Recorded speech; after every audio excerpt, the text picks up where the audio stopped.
Good evening students. मेरा topic चल रहा था retirement of partner. Retirement of partner के मैं कैलकुलेशन ऑफ रेशो पे था।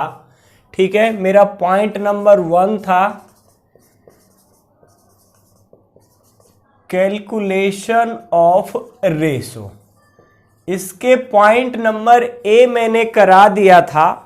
उस पॉइंट में मैं रिवाइज कर दूं कि क्या पढ़ाया था। उस पॉइंट में मैंने पढ़ाया था कि यदि केवल रिटायरिंग पार्टनर का नाम गिवन हो, नेम गिवन हो, और ये नहीं कह रखा है कि उसको किसने गेन किया या किसने गेन किया, किस रेशो में गेन किया, सिंपली केवल रिटायरिंग पार्टनर का नाम देके छोड़ देता था, तो उस सिचुएशन में मैं उसके अलावा जो ओल्ड रेशो रहता था वही न्यू रेशो रहता था एग्जिस्टिंग पार्टनर के बीच में, रिमेनिंग पार्टनर के बीच में।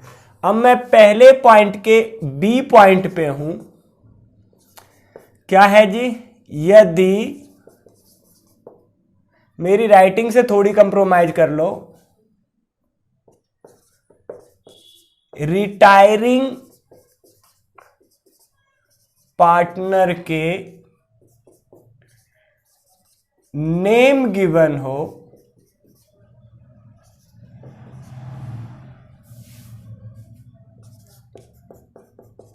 और यह भी गिवन हो कि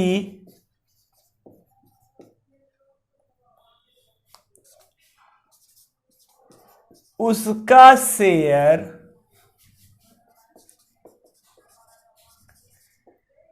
रिमेनिंग पार्टनर के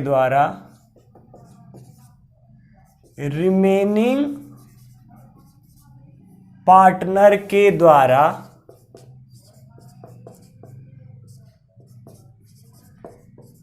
किस रेशो में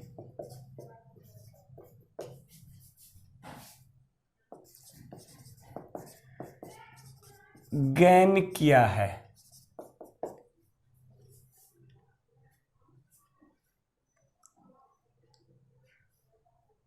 देखो दोबारा से समझ लो, रिटायरिंग पार्टनर का नाम गिवन है और ये क्लियर गिवन है कि जो उसका शेयर है किस रेशो में रिमेनिंग पार्टनर गेन करेंगे। बहुत सारे एग्जाम्पल से समझाऊंगा। मान लो एक्स बाई जेड, कैसे जी? एक्स बाई जेड पार्टनर था, इनका रेशो था 3-2-1।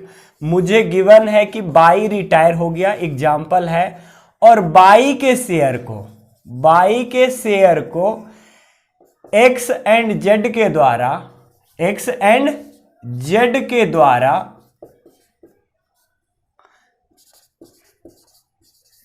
इक्वली या कोई भी रेशो या एनी अदर रेशो,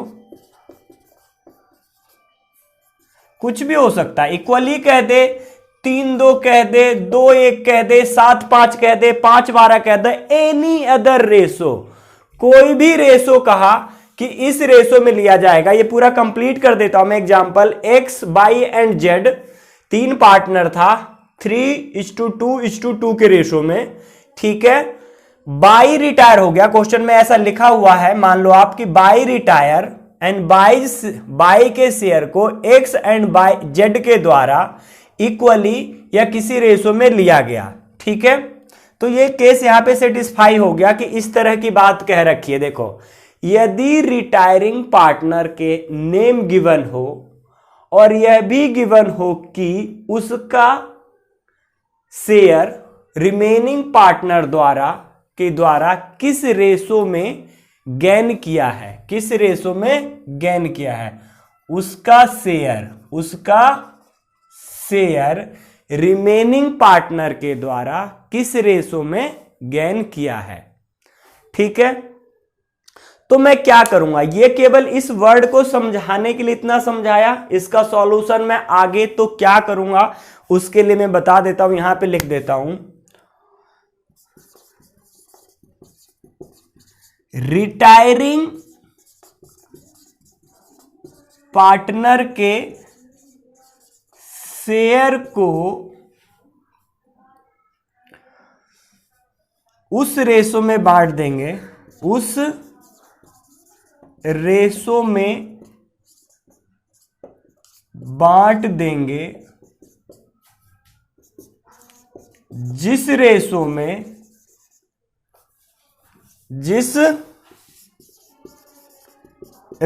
में रिमेनिंग पार्टनर के द्वारा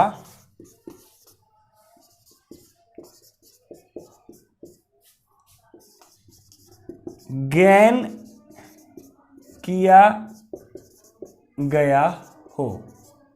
सर क्या कहना चाहते हो? बेटा बहुत सिंपल सी वर्ड कहना चाहता हूं कि यहां पे इन दिस एग्जाम्पल इसका बाई का शेयर कितना है 2/7। तो 2/7 को यदि मान लो, इसको मैं कह देता हूं, वैसे फॉर्मूला सेम लगता है, सब में यही काम करना है। यहां पे मान लेता हूं कि इक्वली, इस इलस्ट्रेशन को पूरा ये मान लो एग्जाम्पल मैंने लिख दिया कि एक्स, बाई और जेड तीन पार्टनर था, उनका रेशो 3-2-2 था। बाई रिटायर हो गया और बाई के शेयर को एक्स एंड जेड के द्वारा इक्वली लिया गया। ठीक है ना जी?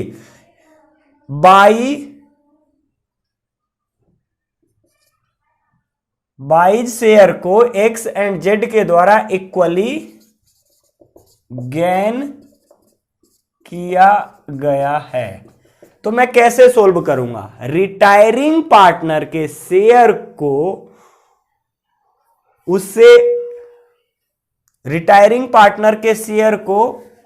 उस रेशो में बांट देंगे जिस रेशो में रिमेनिंग पार्टनर के द्वारा गेन किया जाता है। तो इसमें किस रेशो में किया गया? इक्वली, मतलब 1:1 में।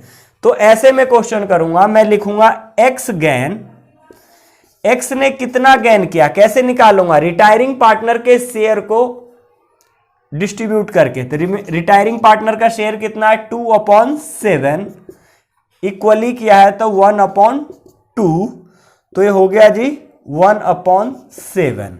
ठीक है।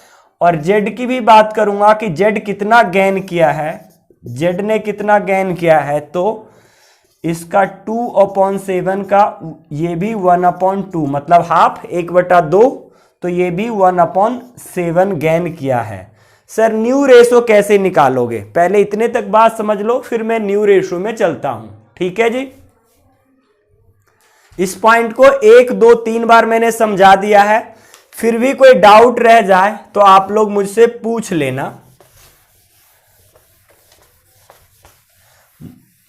अब मेरे पास दो चीज है, ओल्ड पार्टनर, ओल्ड रेशो है और जितना गेन किया है वो है। तो न्यू रेशो निकालने में कौन सी दिक्कत है? अभी मैंने कुछ देर पहले उस क्वेश्चन में बताया था gaining ratio equal to new ratio minus old ratio, क्योंकि अब ज्यादा है गेन किया है, तो new ratio minus old ratio.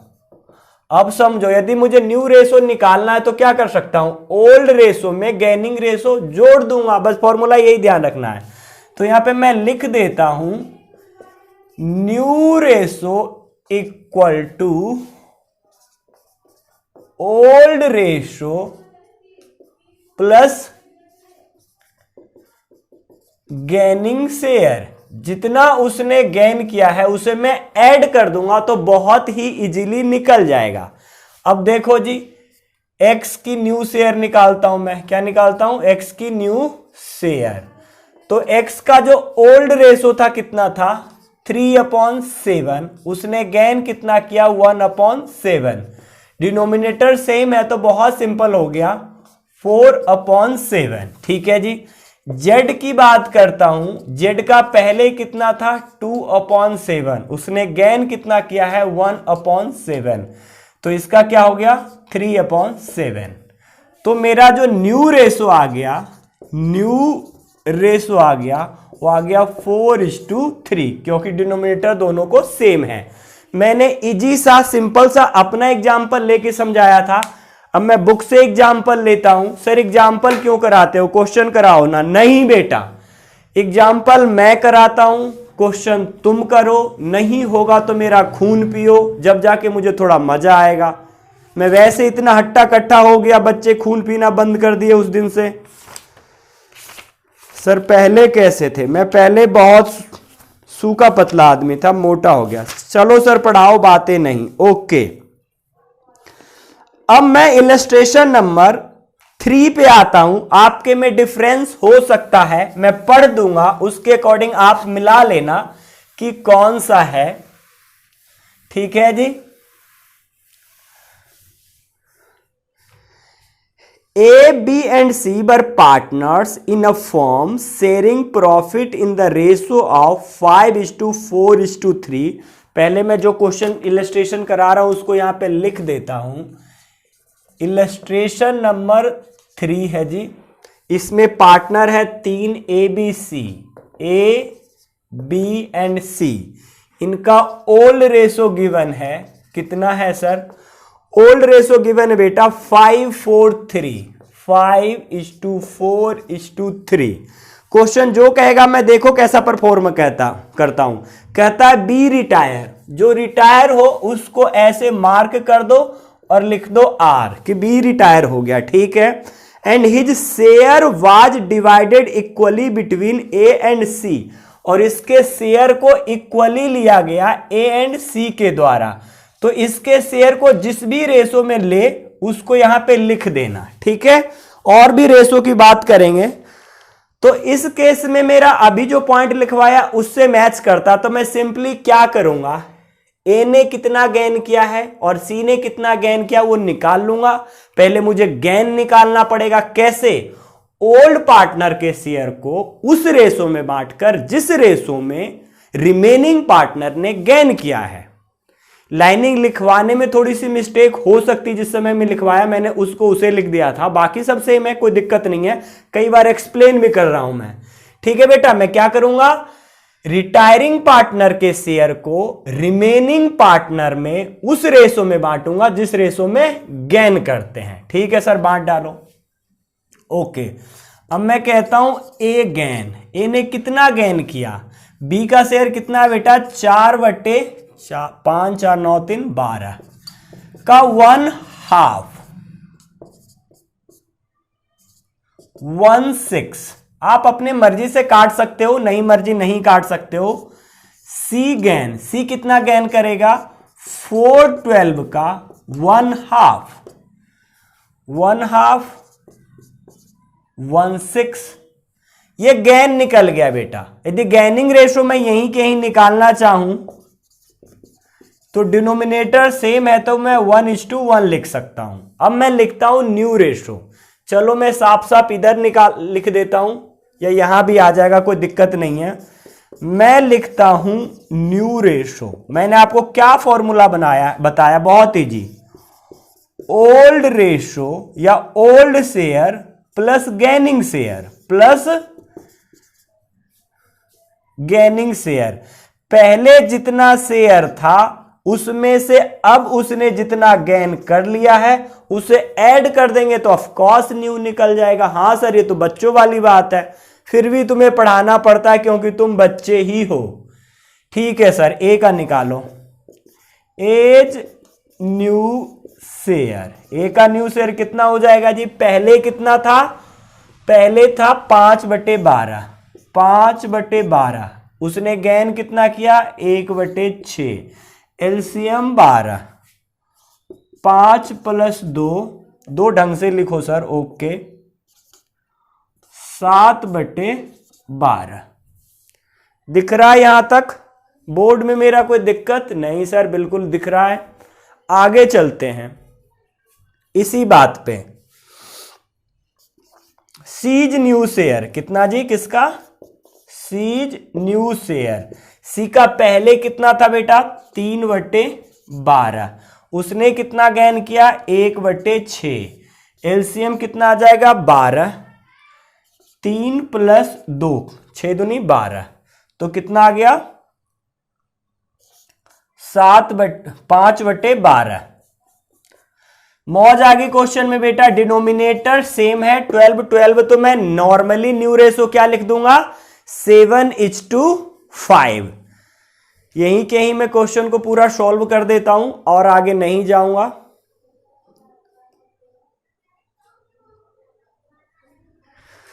मेरा डिनोमिनेटर सेम है तो मैं लिख दूंगा new ratio equal to 7:5।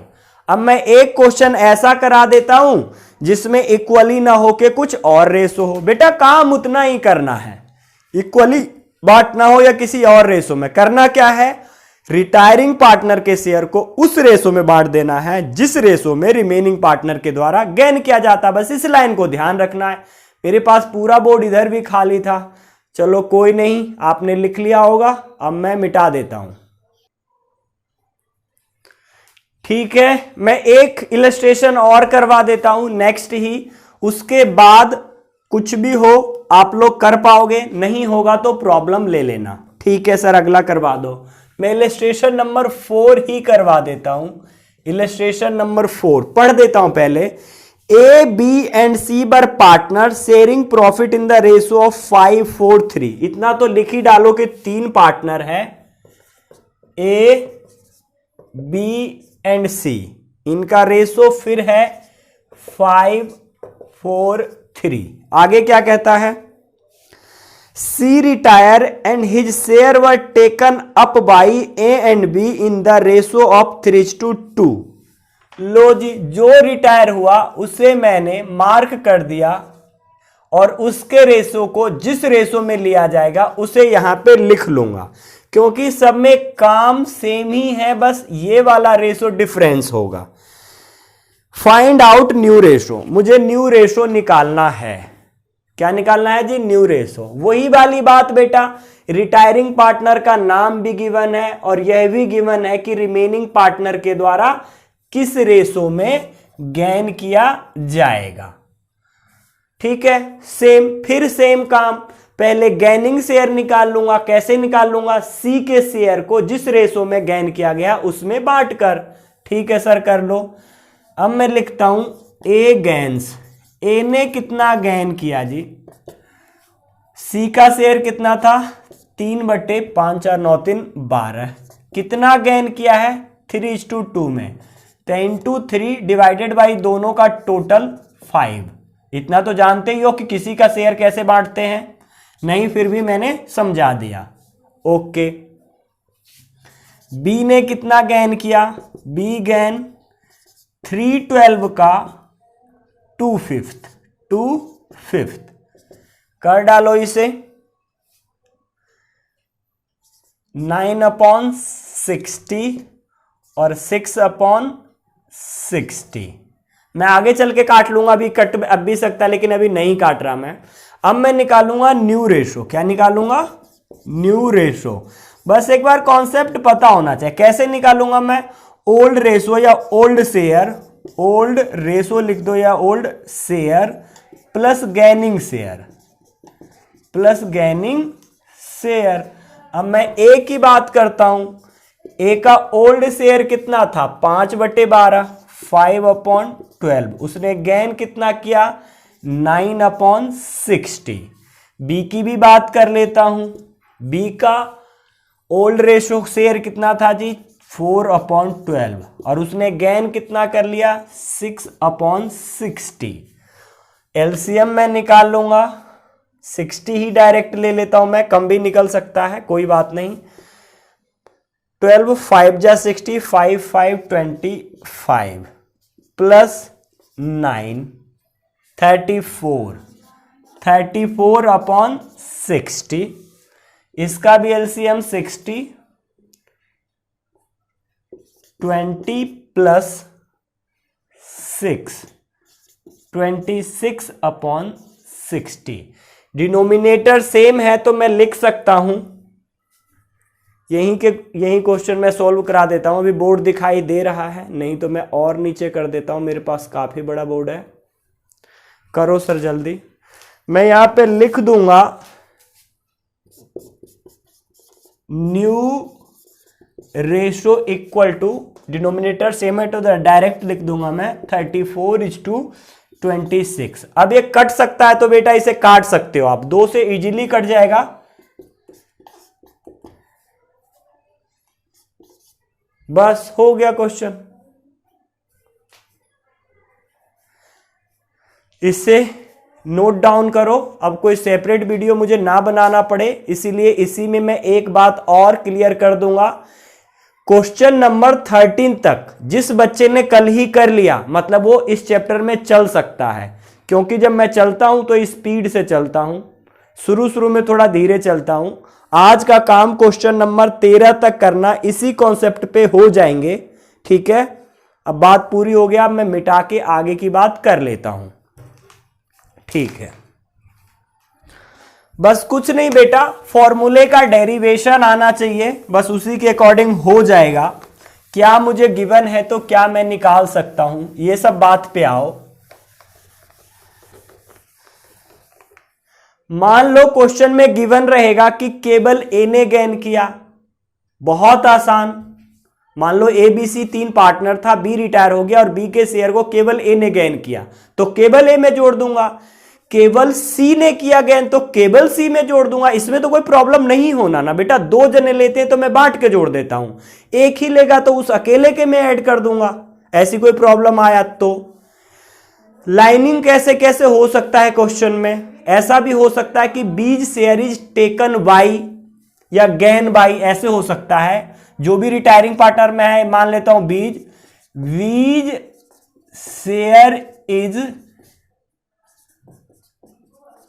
Taken by A and C in कोई भी रेशो, या ऐसा भी लिखा रह सकता है B's share is gained by या gain by A and C. Taken करना गेन करना ए भी बात एक ही है। ऐसा भी हो सकता है B surrender his share for A and C, इसका भी मतलब सेम है कि बी ने अपना शेयर ए एंड सी के लिए छोड़ा, या B surrender his share for only A या ओनली सी, या B sacrifice his share, B ने अपना, मतलब सिंपली बात आप समझना कि गेन किस किस ने किया। उल्टा भी कह सकता है कि बी के शेयर को ए और सी ने गेन किया, या उसका उल्टा मैं ये कह सकता हूं कि बी ने अपना शेयर ए और सी को सेक्रीफाइस किया। कैसे भी लाइनिंग हो सकती है। तो लाइनिंग में यदि कोई दिक्कत हो क्वेश्चन समझने में, मुझे कॉल व्हाट्सएप मैसेज के अलावा कुछ भी कर सकते हो। यही 2 टर्म्स हैं आपके पास। अच्छा जी, अब फॉर्मूले की डेरिवेशन देखो। मैंने कहा गेनिंग रेशो यदि मुझे निकालना है तो मैं क्या करूंगा, न्यू रेशो, क्योंकि अब मेरे पास ज्यादा है तो new ratio minus old ratio कर दूंगा। ये वैसे चैप्टर 3 में भी करा चुका हूं। इसी की डेरिवेशन